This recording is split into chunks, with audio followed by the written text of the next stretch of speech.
बच्चों, आज हम पढ़ेंगे क्लास 9th सामाजिक अध्ययन के अंतर्गत लोकतांत्रिक राजनीति विषय का तीसरा अध्याय चुनावी राजनीति। हम आपको बताएंगे बच्चों इस पाठ से संबंधित प्रश्नों के उत्तर। तो चलिए शुरू करते हैं। सबसे पहला प्रश्न है यहाँ पर आपका, चुनाव क्यों होते हैं? इस बारे में इनमें से कौन सा वाक्य ठीक नहीं है? और यहाँ पर वाक्य दे रखे हैं आपके लिए।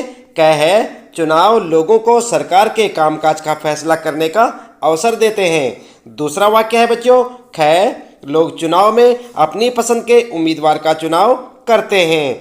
और अगला है बच्चों फिर ग, चुनाव लोगों को न्यायपालिका के कामकाज का मूल्यांकन करने का अवसर देते हैं। फिर है घ, लोग चुनाव से अपनी पसंद की नीतियां बना सकते हैं। तो आप जानते हैं इनमें से कौन सा वाक्य सही नहीं है। चलिए उत्तर में देख लेते हैं बच्चों। उत्तर लिखेंगे ग, गलत वाक्य है। ठीक है बच्चों, कौन सा गलत है? ग वाला बिल्कुल गलत है। चुनाव लोगों को न्यायपालिका के कामकाज का मूल्यांकन करने का अवसर देते हैं। इसके बाद बच्चों फिर आता है आपका दूसरा प्रश्न है, भारत के चुनाव लोकतांत्रिक हैं, यह बताने के लिए इनमें कौन सा वाक्य सही कारण नहीं देता है? भारत में दुनिया के सबसे ज्यादा मतदाता हैं। अगला है फिर ख, भारत में चुनाव आयोग काफी शक्तिशाली है। ग है बच्चों, भारत में 18 वर्ष से अधिक उम्र का हर व्यक्ति मतदाता है। इसके बाद अगला वाक्य है फिर घ, भारत में चुनाव हारने वाली पार्टियां जनादेश स्वीकार कर लेती हैं। उत्तर होगा आपका क वाला ऑप्शन लिखेंगे आप। यह बताने का सही कारण नहीं है कि भारत के चुनाव लोकतांत्रिक हैं। आई बात समझ में? अगला है बच्चों फिर तीसरा प्रश्न, निम्नलिखित में मेल ढूंढें। तो क है, समय समय पर मतदाता सूची का नवीनीकरण आवश्यक है ताकि, और ख है, कुछ निर्वाचन क्षेत्र अनुसूचित जाति और अनुसूचित जनजाति के लिए आरक्षित हैं ताकि, और ग है, प्रत्येक को सिर्फ एक वोट डालने का हक है ताकि, और ग है, सत्ताधारी दल को सरकारी वाहन के इस्तेमाल की अनुमति नहीं है क्योंकि। और इस साइड आप देख सकते हैं दूसरी तरफ, पहला है समाज के हर तबके का समुचित प्रतिनिधित्व हो सके। दूसरा है बच्चों, हर एक को अपना प्रतिनिधि चुनने का समान अवसर मिले। तीसरा है, हर उम्मीदवार को चुनाव में लड़ने का समान अवसर मिले। चौथा है, संभव है कुछ लोग उस जगह से अलग चले गए हों जहां उन्होंने पिछले चुनाव में मतदान किया था। ठीक है, आपने इन सब का मेल करना है। कैसे करेंगे बच्चों? चलिए उत्तर में देख लेते हैं। आप ठीक इस प्रकार से एक अपनी तालिका बना लें बच्चों, ध्यान रहे अच्छे से बनाएं। और इसके बाद सबसे पहले इस साइड में लिखें क, समय समय पर मतदाता सूची का नवीनीकरण आवश्यक है ताकि, इसके साथ मिलाएं चौथा पॉइंट। आप देख रहे हैं यहाँ पर क के साथ चौथा मिलाएंगे, संभव है कुछ लोग उस जगह से अलग चले गए हों जहां उन्होंने पिछले चुनाव में मतदान किया था। ठीक है, ख के साथ मिलाएंगे पहला पॉइंट है आपका, समाज के हर तबके का समुचित प्रतिनिधित्व हो सके। ग के साथ दूसरा पॉइंट मिलाएंगे बच्चों, हर एक को अपना प्रतिनिधि चुनने का समान अवसर मिले। और घ के साथ मिलाएंगे तीसरा पॉइंट, हर उम्मीदवार को चुनाव में लड़ने का समान अवसर मिले। और आपका उत्तर हो जाएगा। आप देख रहे हैं बच्चों यहाँ पर, ठीक इस प्रकार से आप एक तालिका बनाएं और इसमें अपना उत्तर लिख सकते हैं। इसके बाद बच्चों फिर बात करते हैं, चौथा प्रश्न आता है, इस अध्याय में वर्णित चुनाव संबंधी सभी गतिविधियों की सूची बनाएं और इन्हें चुनाव में सबसे पहले किए जाने वाले काम से लेकर आखिरी तक के क्रम में सजाएं। इनमें से कुछ मामले हैं और आप देख सकते हैं मामले कौन से हैं। चुनाव घोषणा पत्र जारी करना, वोटों की गिनती, मतदाता सूची बनाना, चुनाव अभियान, चुनाव नतीजों की घोषणा, मतदान, पुनर्मतदान के आदेश, चुनाव प्रक्रिया की घोषणा और नामांकन दाखिल करना। ठीक है, देख लिया आपने प्रश्न। इसके बाद उत्तर में आप जो है इनको क्रम से लगाएंगे। उत्तर में इस प्रकार से लिखें बच्चों, चुनाव संबंधी क्रियाकलापों की सूची चरणबद्ध तरीके से नीचे दी गई है। और सूची में आप सबसे पहले लिखेंगे मतदाता सूची बनाना, दूसरे पॉइंट पर लिखेंगे चुनाव प्रक्रिया की घोषणा, तीसरा लिखेंगे नामांकन दाखिल करना, चौथा लिखेंगे चुनाव घोषणा पत्र जारी करना, पांचवा चुनाव अभियान, छठा लिखेंगे मतदान, उसके बाद सातवां पॉइंट लिखेंगे बच्चों पुनर्मतदान के आदेश, आठवां लिखेंगे वोटों की गिनती और नौवां चुनाव नतीजों की घोषणा। ठीक है, इस प्रकार से आप इन्हें क्रम से लगा सकते हैं। आपका उत्तर हो जाएगा बच्चों। फिर आता है आपका पांचवा प्रश्न है, सुरेखा एक राज्य विधानसभा क्षेत्र में स्वतंत्र और निष्पक्ष चुनाव कराने वाली अधिकारी हैं। चुनाव के इन चरणों में उसे किन किन बातों पर ध्यान देना चाहिए। और आप देख सकते हैं बच्चों यहाँ पर क है आपके लिए चुनाव प्रचार, ख है मतदान के दिन और ग है मतगणना के दिन। उत्तर में आप लिख सकते हैं बच्चों, उत्तर लिखेंगे क चुनाव प्रचार। इसके लिए सुरेखा को यह सुनिश्चित करना होगा कि उम्मीदवार निम्नलिखित कार्य न करें। पहला पॉइंट लिखेंगे बच्चों, मतदाताओं को रिश्वत अथवा घूस अथवा धमकी देना। दूसरा पॉइंट लिखेंगे बच्चों, जाति अथवा धर्म के नाम पर वोट देने की अपील करना। तीसरा पॉइंट लिखेंगे बच्चों, चुनाव अभियान के लिए सरकारी संसाधनों का प्रयोग करना। और चौथा पॉइंट लिखेंगे, लोकसभा चुनाव हेतु चुनाव क्षेत्र में 25 लाख रुपए तथा विधानसभा चुनाव में 10 लाख रुपए से अधिक खर्च करना। अगला लिखेंगे बच्चों, पांचवा पॉइंट लिखेंगे, चुनाव प्रचार हेतु पूजा स्थलों का प्रयोग करना। और छठा लिखेंगे, मंत्रीगणों द्वारा सरकारी वाहनों, हवाई जहाज़ों एवं कर्मचारियों का चुनाव हेतु प्रयोग। ठीक है। इसके बाद बच्चों ख पॉइंट है आपका मतदान के दिन। तो यहाँ पर लिखेंगे, इस दिन सुरेखा को यह सुनिश्चित करना होगा कि चुनावी गड़बड़ी मतदान केंद्रों पर कब्जा न हो। ठीक है। इसके बाद अगला पॉइंट है ग वोटों की गिनती का दिन। तो यहाँ पर लिखेंगे, इस दिन सुरेखा को यह सुनिश्चित करना होगा कि सभी उम्मीदवारों के एजेंट वोटों की सुचारू रूप से गणना सुनिश्चित करने के लिए वहाँ मौजूद हैं। ठीक है। तो इस प्रकार से बच्चों आपका उत्तर हो जाएगा। इसके बाद बात करते हैं, यहाँ पर फिर आता है छठा प्रश्न और इसमें पूछा है, नीचे दी गई तालिका बताती है कि अमेरिकी कांग्रेस के चुनाव के विजयी उम्मीदवारों में अमेरिकी समाज के विभिन्न समुदायों के सदस्यों का क्या अनुपात था, ये किस अनुपात में जीते। इसकी तुलना अमेरिकी समाज में इन समुदायों की आबादी के अनुपात से कीजिए। इसके आधार पर क्या आप अमेरिकी संसद के चुनाव में भी आरक्षण का सुझाव देंगे? अगर हाँ तो क्यों, और किस समुदाय के लिए? अगर नहीं तो क्यों? यह है आपका प्रश्न। और यहाँ पर आप देख सकते हैं बच्चों, यह है तालिका, दिख रही ना आपको। यहाँ पर लिखा है समुदाय का प्रतिनिधित्व प्रतिशत में, और इस तरफ आप देख सकते हैं अश्वेत, हिस्पैनिक और श्वेत। और यहाँ पर देख सकते हैं बच्चों अमेरिकी प्रतिनिधि सभा में, और इस साइड में आप देख सकते हैं अमेरिकी समाज में। और यहाँ पर आपको दिख रहा होगा बच्चों, ये है 8, ये है 5 और ये है 86, और यहाँ पर है 13, 13 और 7। ठीक है। ये थी आपकी तालिका, देख लिया आपने। इसके बाद उत्तर में आप इस तालिका को देखकर लिख सकते हैं बच्चों, उपरोक्त तालिका के आधार पर हिस्पैनिक समुदाय के लिए आरक्षण एक अच्छा विचार है। उनकी जनसंख्या के अनुपात में प्रतिनिधित्व प्रदान करने के लिए ऐसा करना आवश्यक है। ठीक है। इस प्रकार से आप अपना उत्तर लिख सकते हैं बच्चों, साथ साथ याद भी करते रहें। इसके बाद आता है फिर आपका सातवां प्रश्न, क्या हम इस अध्याय में दी गई सूचनाओं के आधार पर निम्नलिखित निष्कर्ष निकाल सकते हैं? इनमें सभी पर अपनी राय के पक्ष में 2 तथ्य प्रस्तुत कीजिए। और यहाँ पर आप देख सकते हैं, क्या है आपके लिए, भारत के चुनाव आयोग को देश में स्वतंत्र और निष्पक्ष चुनाव करा सकने लायक पर्याप्त अधिकार नहीं है। ठीक है। दूसरा पॉइंट है बच्चों, ख हमारे देश के चुनाव में लोगों की जबरदस्त भागीदारी होती है।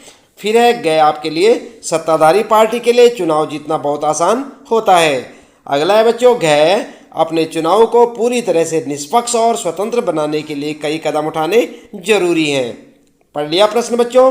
उत्तर में आप लिख सकते हैं, सबसे पहले लिखेंगे क नहीं, यह सच नहीं है। वास्तव में चुनाव आयोग भारत में स्वतंत्र एवं निष्पक्ष चुनाव कराने में पर्याप्त रूप से शक्तिशाली है। यह चुनाव आचार संहिता लागू करता है और इसका उल्लंघन करने वाले उम्मीदवारों या दलों को सजा देता है। चुनाव ड्यूटी के दौरान कर्मचारी चुनाव आयोग के अधीन कार्य करता है, न कि सरकार के। ठीक है बच्चों। ख के लिए आप लिख सकते हैं, हाँ यह सच है। चुनाव में लोगों की भागीदारी प्रायः मतदान करने वाले लोगों के आंकड़ों से मापी जाती है। मतदान प्रतिशत योग्य मतदाताओं में से वास्तव में मतदान करने वाले लोगों के प्रतिशत को दर्शाता है। पिछले 50 वर्षों के दौरान भारत में मतदान प्रतिशत या तो स्थिर रहा या वास्तव में बढ़ा है। भारत में आम लोग चुनावों को अत्यधिक महत्व प्रदान करते हैं। उनका मानना है कि चुनावों द्वारा वे राजनीतिक दलों पर अपने अनुकूल नीति और कार्यक्रमों के लिए दबाव डाल सकते हैं। उन्हें लगता है कि देश के शासन संचालन के तरीके में उनके वोट का महत्व है। ठीक है बच्चों। इसके बाद बच्चों लिखेंगे ग नहीं, यह सच नहीं है। सत्ताधारी दल भी निरंतर चुनाव हारते आए हैं। ऐसे उम्मीदवार जो अधिक पैसा खर्च करने के लिए जाने जाते हैं वे प्रायः चुनाव हार जाते हैं। और फिर अगला पॉइंट बच्चों घ, यहाँ पर लिखेंगे हाँ या सच है। सुधार किया जाना आवश्यक है क्योंकि कुछ दल एवं उम्मीदवार जिनके पास अधिक पैसा है उन्हें चुनाव में अनुचित लाभ मिलता है। देश के कुछ भागों में आपराधिक छवि वाले लोग अन्य लोगों को चुनावी दौड़ में पछाड़कर मुख्य दल से चुनाव का टिकट पाने में सफल हो जाते हैं। ठीक है बच्चों, और आपके 7वें प्रश्न का उत्तर हो जाएगा। इसके बाद आता है आपका 8वां प्रश्न बच्चों। चिनप्पा को दहेज के लिए अपनी पत्नी को परेशान करने के जुर्म में सजा मिली थी। सतवीर को छुआछूत मानने का दोषी माना गया था। दोनों को अदालत ने चुनाव लड़ने की इजाज़त नहीं दी। क्या यही फैसला लोकतांत्रिक चुनावों के बुनियादी सिद्धांतों के खिलाफ जाता है? अपने उत्तर के पक्ष में तर्क दीजिए। तो आपने यहाँ पर तर्क देना है बच्चों। उत्तर लिखेंगे यह निर्णय लोकतांत्रिक चुनावों के बुनियादी सिद्धांत के विरुद्ध नहीं है क्योंकि चिनप्पा व सतवीर दोनों ही अपराधी हैं तथा देश के लिए अच्छे तथा आदर्श नागरिक सिद्ध नहीं हुए हैं। इसलिए उन्हें केंद्र अथवा राज्य सरकार में कोई पद धारण नहीं करने देना चाहिए क्योंकि उनमें परिवार तथा समाज के प्रति कोई सम्मान नहीं है और ये देश के प्रति भी सम्मान नहीं दिखाएंगे। ठीक है बच्चों, इसके बाद आइए देखते हैं 9वां प्रश्न है। यहाँ दुनिया के अलग अलग हिस्सों में चुनावी गड़बड़ियों की कुछ रिपोर्टें दी गई हैं। क्या ये देश अपने यहाँ के चुनाव के सुधार के लिए भारत से कुछ बातें सीख सकते हैं? प्रत्येक मामले में आप क्या सुझाव देंगे? ठीक है बच्चों, और क्या है यहाँ पर पहला मामला। नाइजीरिया के एक चुनाव में मतगणना अधिकारी ने जानबूझकर एक उम्मीदवार को मिले वोटों की संख्या बढ़ा दी और उसे विजयी घोषित कर दिया। बाद में अदालत ने पाया कि दूसरे उम्मीदवार को मिले 5 लाख वोटों को उस उम्मीदवार के पक्ष में दर्ज कर लिया गया था। दूसरा मामला है बच्चों ख, फिजी में चुनाव से ठीक पहले एक पर्चा बांटा गया जिसमें धमकी दी गई थी कि अगर पूर्व प्रधानमंत्री महेंद्र चौधरी के पक्ष में वोट दिया गया तो खून खराबा हो जाएगा। यह धमकी भारतीय मूल के मतदाताओं को दी गई थी। इसके बाद बच्चों अगला पॉइंट है ग, अमेरिका के हर प्रांत में मतदान, मतगणना और चुनाव संचालन की अपनी अपनी प्रणालियां हैं। सन 2000 के चुनाव में फ्लोरिडा प्रांत के अधिकारियों ने जॉर्ज बुश के पक्ष में अनेक विवादास्पद फैसले लिए पर उनके फैसले को कोई भी नहीं बदल सका। ठीक है, तो उत्तर में आप क्या लिखेंगे बच्चों? इन सब मामलों के बारे में आपको उत्तर देना है। सबसे पहले क्या मामला देखते हैं। इस मामले में प्रत्येक उम्मीदवार का प्रतिनिधि वहां उपस्थित होना चाहिए जो ये सुनिश्चित करेंगे कि वोटों की गिनती निष्पक्ष तरीके से हो रही है। ठीक है, सही सुझाव है, सही तर्क है ना। उसके बाद बच्चों दूसरा तर्क देंगे, चुनाव आयोग को इस मामले में जांच करनी चाहिए तथा ऐसे पर्चे बांटने वाले दल या उम्मीदवार को बर्खास्त कर देना चाहिए। इसके बाद बच्चों ग के लिए आप लिखेंगे, वहाँ केवल एक ही चुनाव आयोग होना चाहिए जिसे राजनीतिक प्रभाव से मुक्त होना चाहिए और पूरे देश में चुनाव आयोजित कराने के लिए जिम्मेदार होना चाहिए। ठीक है, इस प्रकार से आप अपना उत्तर लिखें बच्चों, साथ साथ याद भी करते रहें। इसके बाद बच्चों फिर आता आपका 10वां प्रश्न है, भारत में चुनावी गड़बड़ियों से संबंधित कुछ रिपोर्टें यहाँ दी गई हैं। प्रत्येक मामले में समस्या की पहचान कीजिए, इन्हें दूर करने के लिए क्या किया जा सकता है। और आप देख सकते हैं बच्चों पहला मामला है, चुनाव की घोषणा होते ही मंत्री महोदय ने बंद पड़ी चीनी मिल को दोबारा खोलने के लिए वित्तीय सहायता देने की घोषणा की। और दूसरा मामला है बच्चों ख, विपक्षी दलों का आरोप था कि दूरदर्शन और आकाशवाणी पर उनके बयानों और चुनाव अभियान को उचित जगह नहीं मिली। तीसरा मामला आप देख सकते हैं ग, चुनाव आयोग की जांच से एक राज्य की मतदाता सूची में 2 लाख फर्जी मतदाताओं के नाम मिले। अगला मामला है बच्चों घ, एक राजनीतिक दल के गुंडे बंदूकों के साथ घूम रहे थे, दूसरी पार्टियों के लोगों को मतदान में भाग लेने से रोक रहे थे और दूसरी पार्टी की चुनावी सभाओं पर हमले कर रहे थे। ठीक है, देख लिया आपने प्रश्न। चलिए देख लेते हैं उत्तर में आप क्या लिखेंगे। उत्तर लिखेंगे सबसे पहले क मामले के बारे में, चीनी मिल को आर्थिक सहायता देने का वादा करके मंत्री महोदय ने एक नीतिगत फैसले की घोषणा की है। यह सही नहीं है क्योंकि चुनावों की घोषणा होने के बाद नीतिगत फैसले की घोषणा नहीं की जा सकती। मंत्री को चुनाव लड़ने की अनुमति नहीं दी जानी चाहिए। ठीक है बच्चों, इसके बाद दूसरा है ख मामले के बारे में लिखेंगे, विपक्षी दल के बयानों एवं चुनाव अभियान को दूरदर्शन तथा आकाशवाणी पर उचित स्थान न देकर सरकार ने अपनी स्थिति का दुरुपयोग किया है। इसके प्रत्युत्तर में विपक्ष को राष्ट्रीय मीडिया में पर्याप्त समय मिलना चाहिए था। ठीक है। इसके बाद तीसरे मामले के बारे में लिख सकते हैं बच्चों, फर्जी मतदाताओं की मौजूदगी का अर्थ है कि मतदाता सूची तैयार करने वाले अधिकारियों ने चुनावी गड़बड़ियों की तैयारी की थी। चुनाव आयोग को मतदाता सूची की तैयारी की देखभाल करनी चाहिए थी। ठीक है बच्चों। और फिर आता है आपका गृह मामला। इसमें आप लिख सकते हैं बच्चों, गुंडों का प्रयोग करके राजनीतिक दलों ने अपने प्रतिद्वंदियों को धमकाया है। चुनाव आयोग को बंदूकधारियों की गिरफ्तारी का आदेश देना चाहिए तथा उस दल को चुनाव से बर्खास्त कर देना चाहिए। ठीक है। इस प्रकार से आप अपने 10वें प्रश्न का उत्तर लिख सकते हैं बच्चों।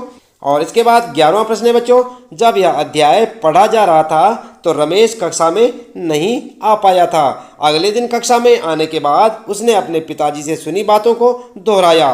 क्या आप रमेश को बता सकते हैं कि उसके इन बयानों में क्या गड़बड़ी है? और यहाँ पर आप देख सकते हैं, सबसे पहले क्या है, औरतें उसी तरह वोट देती हैं जैसा पुरुष उनसे कहते हैं, इसलिए उनको मताधिकार देने का कोई मतलब नहीं है। ठीक है। दूसरा पॉइंट है बच्चों, पार्टी पॉलिटिक्स से समाज में तनाव पैदा होता है। चुनाव में सबकी सहमति वाला फैसला होना चाहिए, प्रतिद्वंदिता नहीं होनी चाहिए। इसके बाद अगला है बच्चों, सिर्फ स्नातकों को ही चुनाव लड़ने की इजाज़त होनी चाहिए। तो यहाँ पर क्या लिखेंगे आप उत्तर बच्चों?